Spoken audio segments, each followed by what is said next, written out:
Hello friends, স্বপ্নাস খানাপিনার নতুন একটি রেসিপিতে সবাইকে স্বাগতম। আজকে আমি পাকা আম দিয়ে মজাদার একটি ডেজার্ট তৈরি করে দেখাবো। চলুন দেখে নেওয়া যাক আজকের এই মজাদার ডেজার্টটি তৈরি করার রেসিপি। পাকা আমের এই ডেজার্টটি তৈরি করার জন্য খুব বেশি একটা উপকরণ লাগে না, মাত্র সামান্য কয়েকটি উপকরণ দিয়েই মজাদার এই ডেজার্টটি তৈরি করা যায়। ডেজার্টটি তৈরি করার জন্য এখানে আমি 2 কাপ আমের পিউরি নিয়েছি আর নিয়েছি 1 টেবিল চামচ কর্নফ্লাওয়ার। এখন এই কর্নফ্লাওয়ারটাকে সামান্য পরিমাণ জল দিয়ে ভালো করে গুলে নিচ্ছি।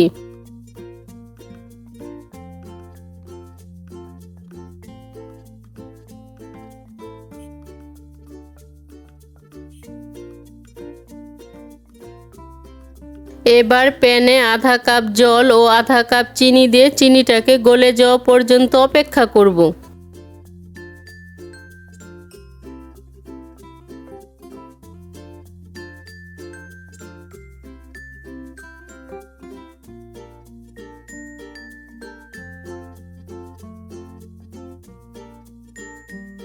চিনিটা ভালো করে গলে যাওয়ার পর এবার এর মধ্যে আমের পিউরিটা দিয়ে ভালো করে মিশিয়ে জাল করে নিচ্ছি।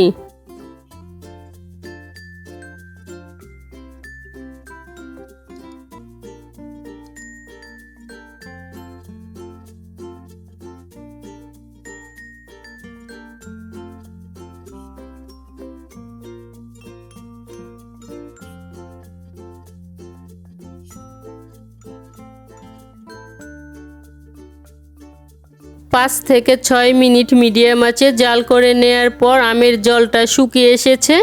এবার এর মধ্যে গুলে রাখা কর্নফ্লাওয়ার ভালো করে মিশিয়ে আবারও জাল করে নিচ্ছি।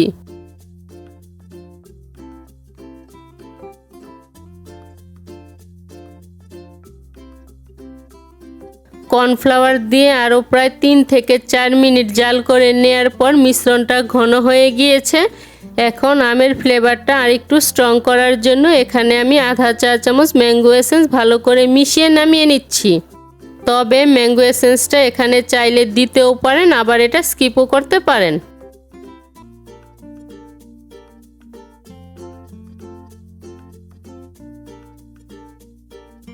এবার ডেজার্টটি জমানোর জন্য আমি একটি বাটির মধ্যে মিশ্রণটা ঢেলে দিচ্ছি।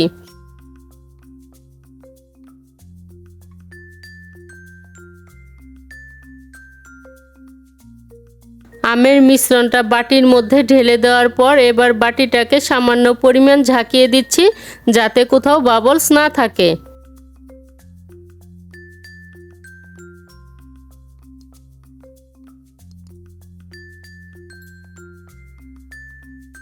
এখন এটাকে আমি 2 ঘন্টার জন্য নরমাল ফ্রিজে রেখে দিব।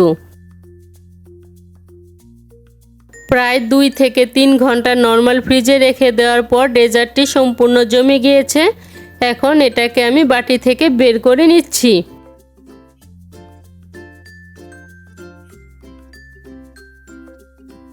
সবশেষে চেরি দিয়ে সাজিয়ে পরিবেশন করে নিলেই তৈরি হয়ে যাবে খুব সহজভাবে তৈরি পাকা আম দিয়ে মজাদার ডেজার্ট।